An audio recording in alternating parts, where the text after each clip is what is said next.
నిత్యం కరువు కాటకాలతో తల్లడిల్లే ప్రాంతం అనంతపురం జిల్లా. దేశంలోనే అత్యల్ప వర్షపాతం నమోదవుతున్న ప్రాంతాల్లో రెండోదిగా అనంత రికార్డులకెక్కింది. అతి తక్కువ వర్షం కురుస్తుండడంతో అనంతలో వ్యవసాయం ఓ జోదంలా మారింది. హంద్రీనివా ప్రాజెక్టుకు ఎన్టీఆర్ రూపకల్పన చేస్తే ఆ తర్వాత 2 సార్లు శిలాఫలకాలు వేసిన చంద్రబాబు ప్రాజెక్టుపై శీతకన్ను వేశారు. రాయలసీమ దుర్భిక్షానికి శాశ్వతంగా చెక్కుపెట్టేందుకు మహానేత వైఎస్ రాజశేఖర రెడ్డి పూనుకున్నారు. అధికార పగ్గాలు చేపట్టిన వెంటనే హంద్రీనివా ప్రాజెక్టుకు శ్రీకారం చుట్టిన వైఎస్ యుద్ధ ప్రాతిపదికన పనులు చేపట్టారు. టీడీపీ అధినేత చంద్రబాబు నాయుడు నయవంచనకు, దివంగత ముఖ్యమంత్రి వైఎస్ రాజశేఖర రెడ్డి విశ్వసనీయతకు అనంత వెంకట్రామరెడ్డి హంద్రీనివా సుజల స్రవంతి ప్రాజెక్టు నిదర్శనంగా నిలుస్తోంది.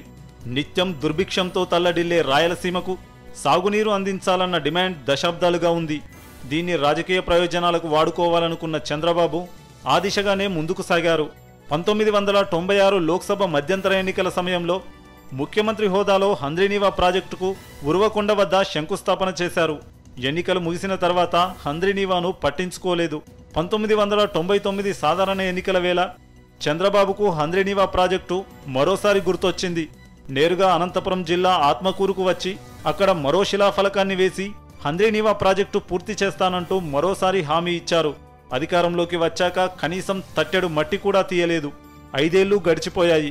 40 టీఎంసీల సామర్థ్యంతో రూపకల్పన చేసిన హంద్రీనివా ప్రాజెక్టును తాగునీటి ప్రాజెక్టుగా మార్చిన చంద్రబాబు 5 టీఎంసీలకు ప్రాజెక్టును పరిమితం చేశారు. కరువు కాటకాలు, తీవ్ర దుర్భిక్షంతో సీమ జిల్లాలు అలమటించిపోయాయి. అనంతపురం జిల్లాలో వలసలు, రైతు ఆత్మహత్యలు ఏటేటా పెరుగుతూ వచ్చాయి.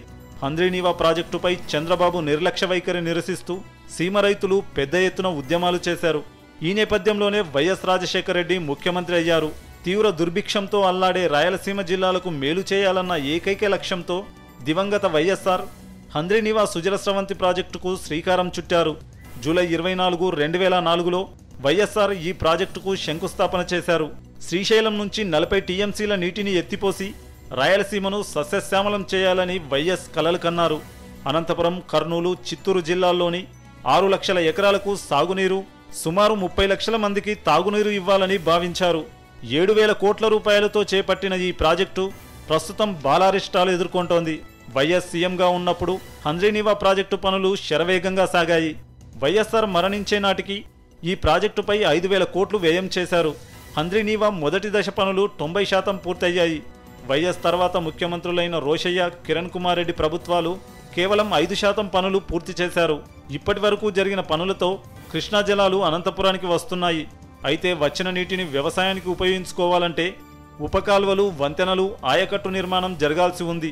కేవలం 2,000 కోట్లు వెచ్చిస్తే హంద్రీనివా ప్రాజెక్టు పూర్తవుతుంది. ప్రభుత్వ వైఖరి కారణంగా హంద్రీనివా పనులు ఎక్కడికక్కడే నిలిచిపోయాయి. పట్టిసీమపై నానా హడావిడి చేస్తున్న చంద్రబాబుకు హంద్రీనివా ప్రాజెక్టు ఎందుకు కనిపించడం లేదని, ఒకవేళ పట్టిసీమ పూర్తి చేస్తే రాయలసీమకు ఎలా నీరిస్తారని అనంతవాసులు ప్రశ్నిస్తున్నారు. ఆ రోజు రాజశేఖర రెడ్డి ఏదో అడ్డుపడినాడు, రాయలసీమ ప్రాజెక్ట్ మిగులు జలాలు పెట్టి ద్రోహం చేశాడని చెప్తూ ఈరోజు పట్టిసీమకు జగన్మోహన్ రెడ్డి ద్రోహం చేస్తారు. ఇంత అబద్ధము, సచ్ ఎ స్టాండర్డ్స్, ఇటువంటి అబద్ధ ప్రచారాలతో అది చాలా అన్యాయం. యాక్చువల్లీ ఆయన చంద్రబాబు పాలనలో కనీసం హంద్రీనివాకు 12 కోట్లు ఖర్చు పెట్టాడు 9 ఏళ్ల పాలనలో. అవి అడ్మినిస్ట్రేటర్ అప్రూవల్కు, ఈ జీతభత్యాలకు సరిపోతాయి. ఈరోజు నువ్వు పెట్టినటువంటివి కూడా 212, ఇప్పుడు ఎత్తిపోతల పథకాలకు అప్పుడున్నటువంటి కరెంటు బిల్లులు, తర్వాత బకాయిలకు కూడా సరిపోవు. నువ్వు ఇప్పుడు నేను ఎట్లా చేశానంటావు? There is a lot of work to be done. ఇప్పుడు జీడిపల్లి నుంచి చాలా పని జరగాల. నేను పుంగనూరుకి ఇస్తాను, మదనపల్లికి ఇస్తాను, కుప్పంకి ఇస్తాను. ఏమండి మోసం ఎందుకు? ఇదంతా అసలు ఎట్లా ఇస్తాను? రాయలసీమలో ఎవడు ఆర్చించాడు?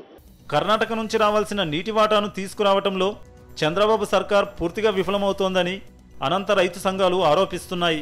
తుంగభద్ర ఎగువ కాలువ నుంచి అనంతపురానికి 32.5 టీఎంసీల నీరు రావాల్సి ఉండగా కేవలం 19 టీఎంసీల నీరు మాత్రమే వస్తోందని, దీంతో అనంత రైతులు తీవ్ర అవస్థలు ఎదుర్కొంటున్నారని రైతు సంఘాల ప్రతినిధులు మండిపడుతున్నారు.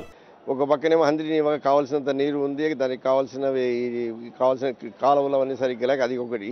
తుంగభద్రలో మనకు 32.5 టీఎంసీలు అలాట్మెంట్ ఉంటే కూడా మనకి ఈరోజు అంతా కూడా 19 టీఎంసీ నీళ్ళు వస్తూ ఉంది. దాంట్లో 7.5 టీఎంసీ మంచినీటికి పోతే వ్యవసాయానికి అంతా కూడా 12 టీఎంసీల నీళ్ళు మాత్రమే వస్తున్నాయి. చాలా కష్టకాలం ఉన్న అనంతపురం జిల్లా. ఇది కారణం ఎవరు అంటే ఇప్పుడు తెలుగుదేశం పార్టీని నేను చెప్తాను. ఎందుకంటే ఇప్పుడు వచ్చి కూడా అందరినీ ఈ సంవత్సరం కూడా ఏమి కూడా చేయాలి. ఇంకెప్పుడైతుంది అది? ఇప్పుడు 1000 కోట్లు ఇస్తా అని చెప్పి ఇప్పుడు 230 కోట్లు ఇస్తే 160 కోట్లు పాత బకాయిలకే పోతే ఇంకేం పని జరుగుతుంది? పెండింగ్ ప్రాజెక్టులను పూర్తి చేస్తేనే రాయలసీమకు నీరు తరలించడానికి అవకాశాలు ఉంటాయి. అలాంటి ప్రాజెక్టులను పక్కన పెట్టి పట్టిసీమతో రాయలసీమ నీటి అవసరాలు తీరుస్తామనడం రైతులను విస్మయానికి గురి చేస్తోంది.